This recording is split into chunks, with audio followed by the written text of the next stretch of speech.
Chiquillos, buenos días. Bueno, esta era la actividad, la 115, la que debían, o sea, la 113. Y ¿dónde está la 115? 115. Bueno, vamos a hacer un pequeño resumen para darle el cierre a esta unidad.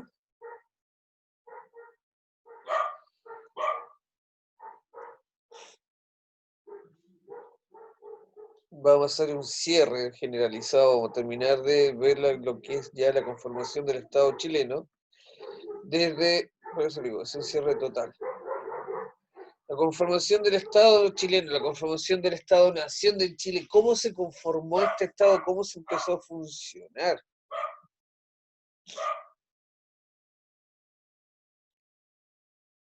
Estuvimos viendo todo el tema de cómo era, cómo influyó el liberalismo, cómo influyó este nuevo concepto de nación, de nacionalismo, liberalismo, cómo todo eso en Europa hizo que se acabara la monarquía absoluta y cómo eso también dio paso a que, debido a que Francia era principalmente donde partió todo directamente con la Revolución Francesa, y debido a que Francia también tuvo sus periodos de adaptación y revoluciones internas hasta que llega al poder Napoleón Bonaparte, y Napoleón lo que hace es querer crear un imperio. Él quiere crear un imperio donde la república es la base de todo esto. ¿Qué sucede con esto? Napoleón invade España. ¿Qué pasa con España? Depone al rey Felipe y pone al hermano. ¿Y qué sucede con las colonias chilenas? Esto. O sea, con las colonias latinoamericanas, la conformación de un Estado. ¿Qué hacen las colonias? No reconocen el poder de Francia, no reconocen el poder de este nuevo príncipe que colocan, y lo que hacen es simplemente, ni siquiera es independencia, sino que lo primero que hacen es denegar y hacen una junta de gobierno en lo cual proponen guardar el poder hasta que el rey vuelva. Pero ¿qué sucede con eso? Se van acostumbrando y se van dando cuenta que esta independencia no es tan mala.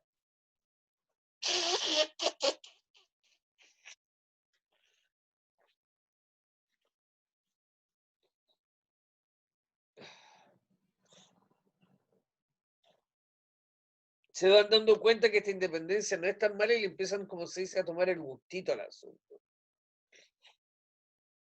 Le empiezan a tomar el gusto, entonces empiezan a ver ahí cómo ellos empiezan, cómo Chile se empieza a organizar. ¿Cómo viene la organización de la República? ¿Cómo viene este contexto republicano, esta idea de lucha, esta idea de independencia, esta idea de armar un propio país?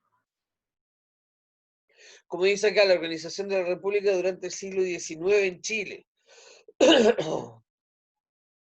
Aquí les voy a mostrar al tiro el PPT. Denme un segundito. Bueno, por lo mismo también reitero y les digo, chicos, que me tienen que enviar la actividad atrasada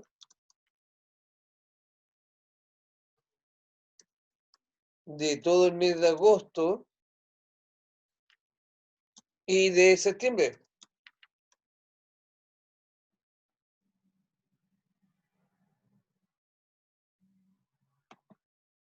Para que me empiecen a mandar todo lo que está atrasado, que ya tienen bastante poco tiempo.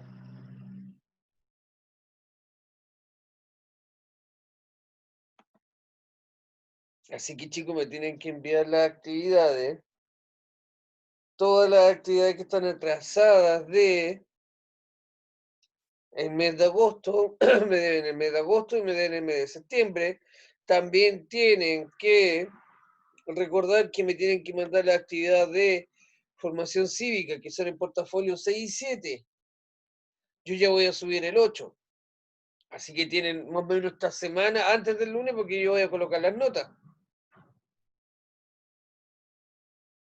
Yo voy a empezar a colocar nota y ahí viene el problema que voy a empezar a colocar nota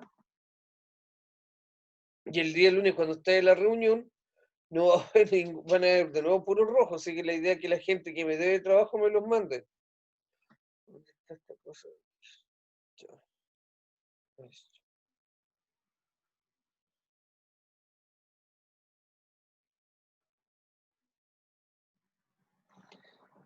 Hoy día no voy a mandar actividad, pero simplemente me tienen que terminar de hacer las actividades que me deben.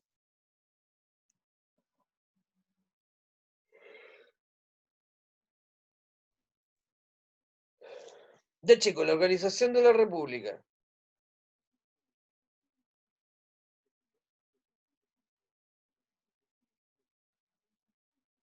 La actividad de formación cívica la tienen que bajar de la nube o del drive de el colegio. Ahí está el portafolio 6 y 7, el de agosto y septiembre. Están hechos esos dos.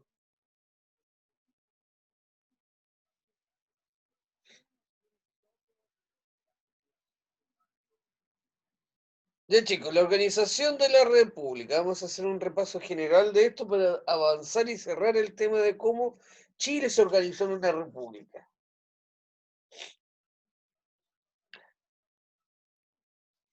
Avanzar. Ahí está. Bueno, acá vamos a ver los contenidos, los contenidos del PPT, que son el cambio luego de la independencia, tanto en terreno político, económico, social, religioso, cultural, cuáles fueron los problemas para organizar esta república y los diversos ensayos constitucionales que hubieron. Y los aprendizajes esperados, entender el periodo post-independencia como aprendizaje político e intensa discusión filosófica. Vamos avanzando.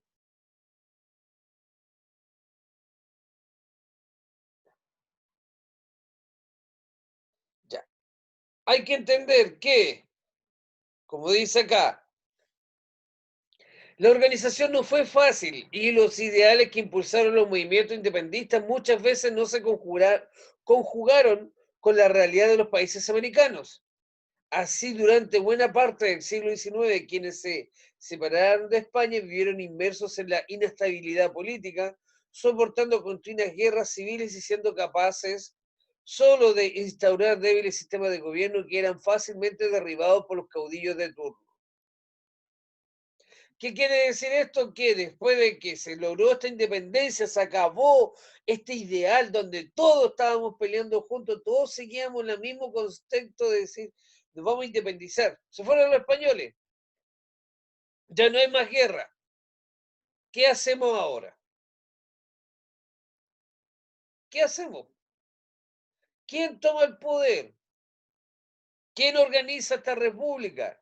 ¿Hacemos una república, una monarquía, ponemos un rey? ¿Qué hacemos? Por eso fue el problema cuando dice, la pregunta es, ¿cuál habrá sido la situación de Chile en el siglo XIX? Hay que entender que, posterior a la independencia de Chile, ¿qué elemento de continuidad histórica aprecian, o sea, se aprecian tras la independencia? Hay que entender que después de la independencia de Chile, después de que se fueron los españoles, Chile no cambió. Chile no cambió absolutamente nada. Siguió igual. Obviamente aquí la imagen dice, el inclinaje fue la estructura social y productiva que perduró por siglos. ¿Cuál es el inclinaje? Yo soy dueño de este terreno, yo soy el patrón del fondo. ¿Qué es lo que hago?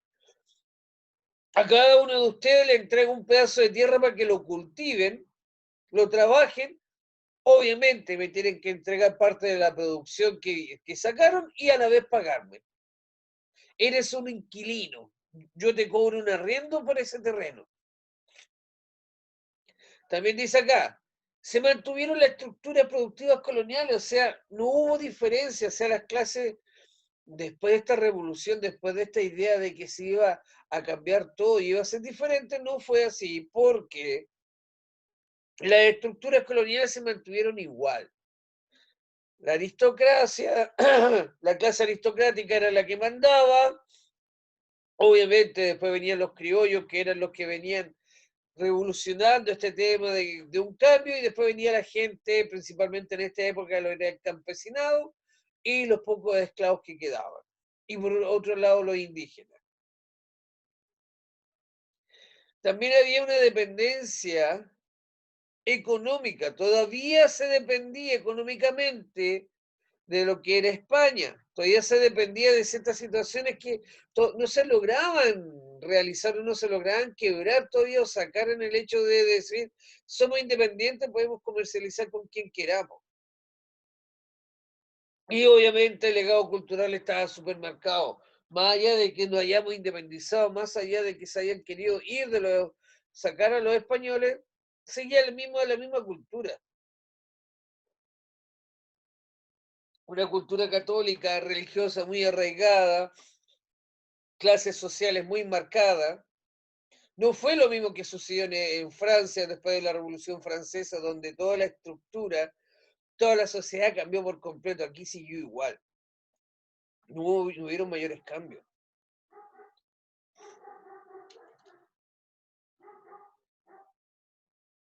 Obviamente, dentro de lo que es el contexto político, por eso mismo, está esta discusión de quién tomaba el poder o qué caudillo, porque en pocas palabras hay que decir así, qué caudillo en el sentido de qué dueño de fondo, patrón de fondo, tenía más poder y tenía un ejército más grande, sacaba lo que es las instituciones coloniales, todo lo que es la real audiencia y estos virreinatos sacaban. Cada sector empieza a conformar su propio estado, su propio país, empiezan a delimitarse de mejor manera la frontera. Obviamente, el término de monopolio comercial también está ahí la duda, está entre que termina o no termina en el sentido de monopolio comercial. Había que recordar que antes solamente se podía comercializar con España, pero después de la independencia les costó un poco cortar estos lazos comerciales, pero igual se logró. Del punto de partida de decir, ya no vamos a comercializar solamente con España, sino que podemos comercializar con Francia, Inglaterra o Europa entera. Cuando hablamos de esta consolidación, de la independencia, obviamente hacia el año 1823, Chile consolida definitivamente la independencia expulsando a los españoles del territorio. Pero aquí la pregunta es bien clara. ¿Qué tarea quedó pendiente después de que los españoles se fueron? ¿Qué es lo que faltaba? ¿Qué es lo que nos faltaba? ¿Qué faltaba a Chile para poder decir ya definitivamente somos independientes? ¿Quién me puede decir cuál era la tarea que se venía ahora? ¿Cuál es la tarea que se venía ahora?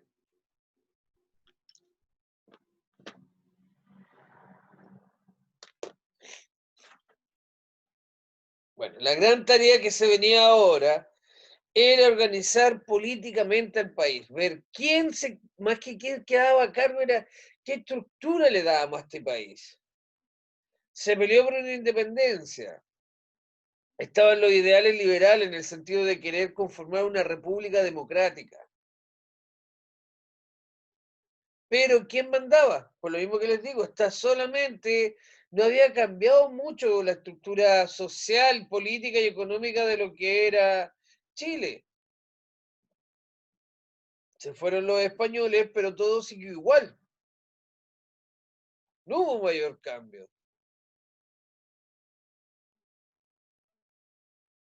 Como dice acá, durante gran parte de la década de 1830, la aristocracia discutió la siguiente pregunta. ¿Cómo se organiza Chile? Pero ¿por qué solamente la aristocracia era la que discutía el tema y no había participación un poquito del pueblo?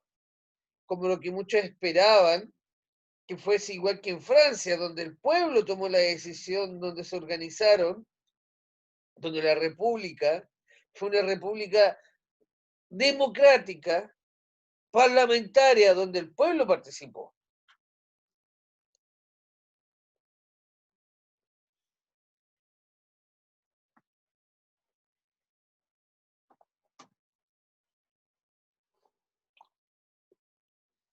Por lo mismo,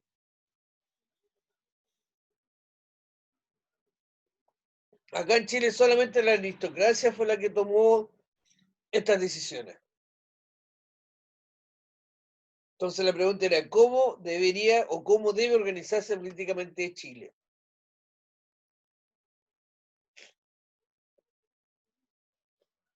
Obviamente esto ya lo vimos, que estamos haciendo un repaso general para cerrar esta unidad, en donde, por un lado, muchos dicen que Chile vivió un periodo de anarquía total, en donde aparecieron muchas constituciones, todas viendo cuál era la que mejor podía funcionar, o que en pocas palabras, a qué sector de la sociedad esta constitución daba más regalías o más poder.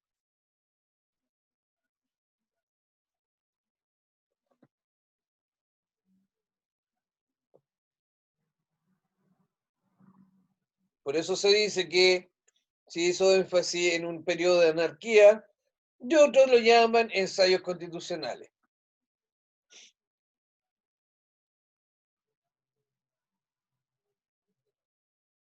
Obviamente, Ramón Freire, uno de los principales caudillos militares del periodo, Ramón Freire, hay que entender que estaba Bernardo Higgins, estaba Ramón Freire, estaban los que seguían a los hermanos Carrera, habían varias corrientes y todas estas eran caudillos militares, ni siquiera era un ejército establecido, sino que yo pagaba por este ejército, yo tenía un fondo, tenía gente trabajando a mí y simplemente los llamaba o los obligaba a que fueran a pelear por mí. Cuando hablamos de caudillismo militar eran sectores que tenían cierta economía, ciertos personajes que tenían dinero y armaban su propio ejército. ¿Qué es lo que sucede con esto? Hay un caudillismo militar, o sea, están peleándose todo el poder y a la vez de esto hay una gran crisis económica.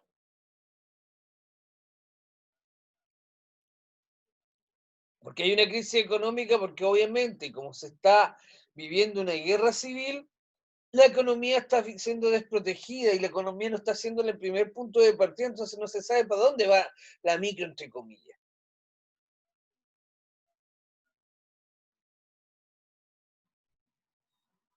Obviamente, acá como dice el bandidaje rural, por ejemplo, los hermanos Pinchera provocó estragos en las ciudades. Hay que considerar que aquí, no sé si algunos todavía reconocerán, se acordarán, que hicieron una teleserie de los Pincheiras, donde los Pincheiras eran unos ladrones que más que nada eran latifundistas, que lo que hacían era desestabilizar el país robando, como bien dicho, robando los sectores rurales, robando las ciudades, para que esta organización de la República no funcionara de la mejor manera. Obviamente, este grupo, por ejemplo, como dice aquí las Pincheiras, ellos querían que todo volviera como era el sistema español antiguo. Entonces, ¿qué es lo que sucede? Solamente en lo que se le podría considerar como Santiago, Concepción, las principales ciudades, había una cierta seguridad, pero todo lo que era para el interior o fuera de ella había simplemente robo. Simplemente robo. Entonces, ¿qué es lo que sucede con eso? ¿Qué sucede con eso? Esto lo que se quiere lograr con esto es que se desestabilice la economía del país o se desestabilice todo lo que se quiere formar, en pocas palabras.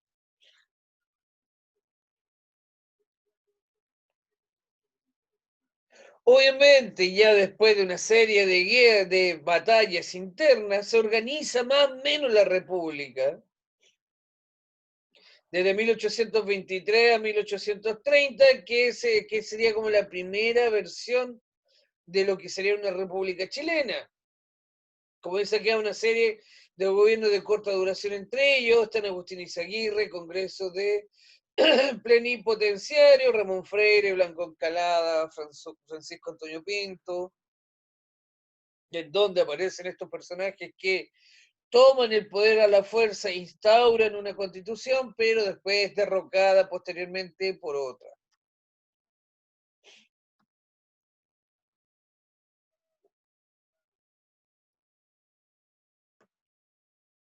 Ya habíamos visto la diferencia entre lo que eran los pipiolos y los pelucones, que era la pelea política entre los más jóvenes y la aristocracia tradicional,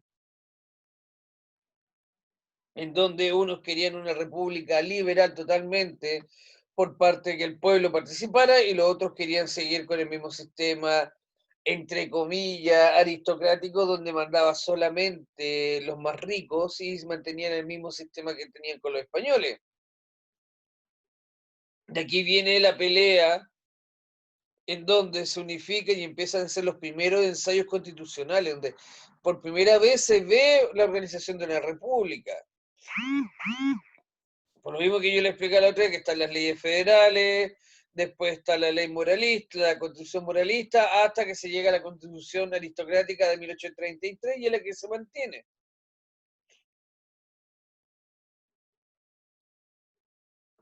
Por eso digo, la primera fue la constitución moralista de Juan Egaña. Obviamente esta constitución moralista no fue bien recibida porque trataba de, en pocas palabras, de normar la vida de las personas.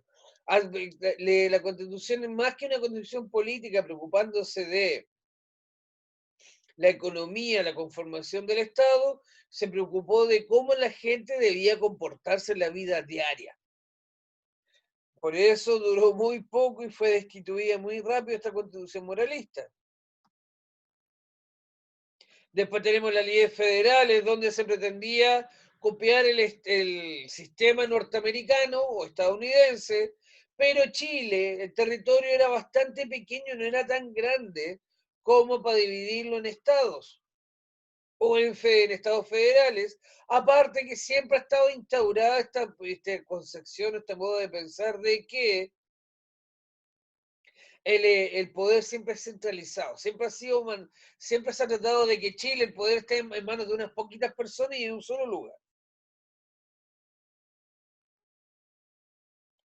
Después entró lo que se pretendía establecer en la Constitución Liberal, donde estaba el poder legislativo y el ejecutivo. Aquí se empezó a formar un poquito lo que es la idea de una constitución más estable. Pero obviamente, como siempre le digo, la aristocracia o el poder más reinante económico no le gustó.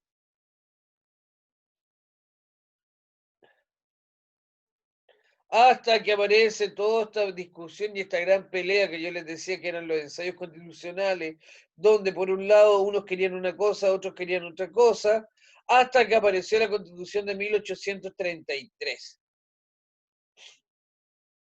donde aparece la figura de Diego Portales.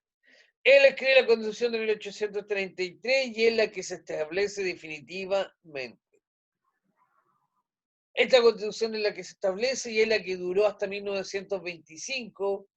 Después se modificó un poquito hasta 1970 y después en 1980 se cambió recién la Constitución. Si se dan cuenta, la Constitución en Chile han sido bastante, ¿cómo se llama?, longevas, no cambian mucho. Y si nosotros miramos así súper abiertamente y son muy claros, en Chile no ha cambiado mucho el sistema desde 1833 hasta la fecha. Siempre hay un sector de la sociedad que manda o domina más que lo otro. Las constituciones siempre han favorecido a un sector de la población, no a todo el mundo. Y hoy en día todo el mundo dice, cambiemos la constitución, pero ¿qué quieren ustedes cambiar de la constitución? ¿Qué saben de ella?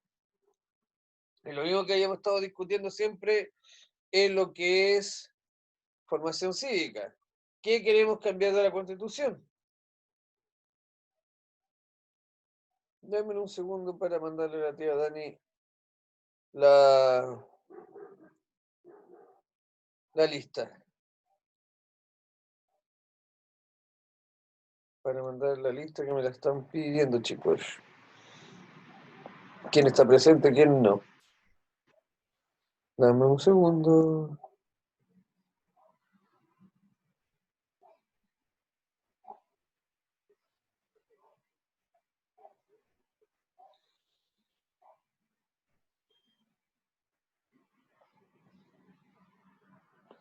Un segundo, niños.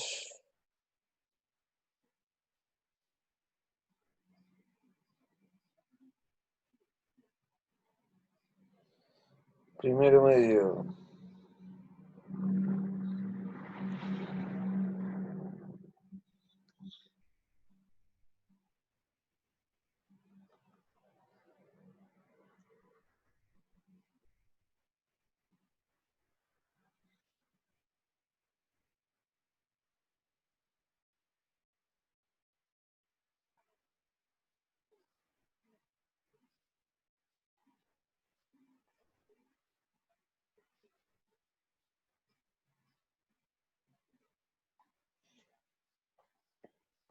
Ya, chiquillos, vamos a ver algo cortito antes que se acabe el tiempo y vuelvo a reiterar.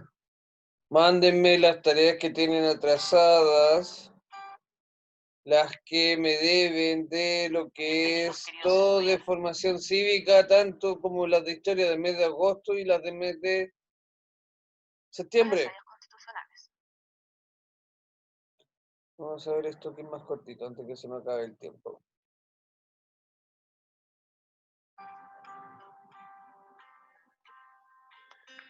La independencia no generó grandes cambios en la economía nacional, ya que no se modificaron sustancialmente las actividades productivas que se venían desarrollando desde los últimos años del periodo colonial. Se mantuvo una orientación económica basada en la explotación de recursos naturales. No hubo mayores esfuerzos por desarrollar una industria nacional. Se mantuvo la hacienda como una unidad de producción agrícola. La mano de obra predominante siguió siendo de procedencia rural. Se decretó la libertad de comercio, aumentó el comercio de Chile con el exterior. Valparaíso fue declarado puerto general y pronto se transformó en un centro económico de gran importancia en el Pacífico. Lima y España dejan de ser los centros rectores de la economía nacional. La sociedad de la época era rural. La mayoría de la población vivía en el campo y se concentraba principalmente en la zona central, en donde las haciendas de origen colonial seguían teniendo mucho poder económico y social. En esta época continuó el dominio social de una aristocracia criolla terrateniente y católica. Los inquilinos permanecen arraigados a la tierra. Los sectores populares continúan marginados de los beneficios de la nueva nación, y la mujer sigue ocupando un lugar secundario en la sociedad. Los cambios en la sociedad se vieron reflejados en el fin de la esclavitud negra. Nuevas familias acceden a la riqueza gracias al comercio y la minería. Los indígenas pasan a tener reconocimiento legal como chilenos. Llegan inmigrantes europeos que se dedican al comercio y se instalan principalmente en Valparaíso. En 1823, la élite política aún no decidía la forma de gobierno que se establecería en el país. Existía una división en la aristocracia criolla. No existía un proyecto político claro sobre la organización de la nueva nación. Así surgieron dos tendencias políticas, los pelucones y los pipiolos. Los pelucones es un grupo político de tendencia conservadora que se fundó después de la renuncia de Bernardo O'Higgins. Se caracterizó por su gran apego a la tradición y a la necesidad de una autoridad fuerte. Los pipiolos es un grupo político de tendencia liberal. Lo componían jóvenes aristócratas ilustrados que habían participado activamente en la independencia. Postulaban la creación de una república democrática y la liberalización de las instituciones políticas y sociales. Un rasgo central de este periodo es el esfuerzo de la clase dirigente por crear una constitución que se convierta en la base sobre la cual se ordena y regula el nuevo orden político. La falta de experiencia de los criollos los llevó a ensayar diversos proyectos constitucionales. La Constitución Moralista de 1823 pretendía regular la vida privada de las personas. El Poder Ejecutivo está a cargo del Director Supremo. Estableció la división y autonomía de los tres poderes del Estado. El Poder Legislativo estaría en manos de un Senado y de una Cámara de Consultores. La Constitución Federal de 1826 fueron leyes que redactó el Congreso y pretendían establecer un Chile, un modelo similar al de Estados Unidos. Dividir el país en 8 provincias. Fue rápidamente abandonada, solo se mantuvo la nueva organización administrativa en 8 provincias. Y la Constitución Liberal de 1828 reconoció y garantizó los derechos individuales, entre ellos la libertad de expresión y reunión, la propiedad y el derecho de petición. Estableció un Congreso bicameral. La oposición de los conservadores puso fin a este proyecto. Diego Portales fue uno de los personajes más importantes de este periodo. Su participación en la política del país fue clave en los acontecimientos que transcurrieron en las décadas de 1820 y 1830. Diego Portales era partidario de establecer un gobierno autoritario en el país, para lo cual era necesario un presidente de la República con mucho poder y autoridad, que la autoridad del presidente fuera impersonal, es decir, que no estuviera vinculada a una persona importante o caudillo, que el gobierno se apoyara en la aristocracia terrateniente y en la Iglesia Católica, referente del orden social, que el ejército obedeciera a la autoridad del presidente y lograr eficiencia administrativa y probidad en los asuntos públicos. El pensamiento político de Diego Portales y la aristocracia conservadora se expresó legalmente en la Constitución de 1833, que disponía lo siguiente: define por primera vez los límites de Chile. El territorio chileno se extiende desde el Atacama hasta el Cabo de Hornos, desde la cordillera hasta el mar Pacífico, incluyendo la isla de Chiloé. Establece un estado confesional, es decir, que profesa una religión la católica, apostólica y romana, con exclusión del ejercicio público de cualquier otra. Existe un voto censitario, es decir, votan solo algunas personas, las que cumplan ciertas condiciones, en este caso, hombres chilenos con 25 años de edad si son solteros y con 21 años si son casados. Deben ser alfabetos y tener un bien inmueble o renta fija.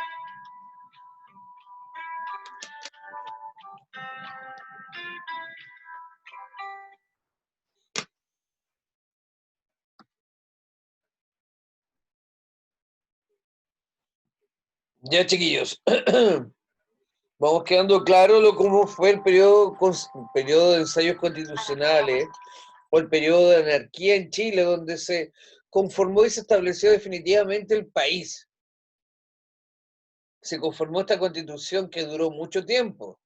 Vimos que pasamos por una constitución moralista, una liberal, hasta que se llegó a una constitución, pocas palabras, más aristocrática, donde la escribió de lleno, de lleno, más bien dicho, la escribió totalmente Diego Portales, donde estableció los poderes del Estado, delimitó las fronteras del país, pero siempre si uno lo mira un poquito más a fondo, más crítico, se da cuenta que lamentablemente esta constitución favoreció un régimen o estableció un régimen aristocrático que simplemente favoreció un sector de la población y no a todo, y no este ideal de república liberal que se pretendía conformar como siguiendo el ejemplo de Estados Unidos, de Francia. Ya chicos, mira, antes que se acabe el tiempo, vuelvo a reiterar, van de las actividades del mes de agosto y septiembre, porque el lunes hay reunión, y obviamente las notas van a ser subidas. Hay mucha gente que ha mandado varias actividades, otros no han mandado ninguna. La del portafolio de cívica son solamente 2. Es el portafolio 6 y 7 y nada más. ¿Ya? Ya niños, vayan a la siguiente clase, nos vemos, cuídense. Ya para la próxima clase vamos a empezar de lleno con la materia. La siguiente unidad. Hasta luego, jóvenes, señoritas.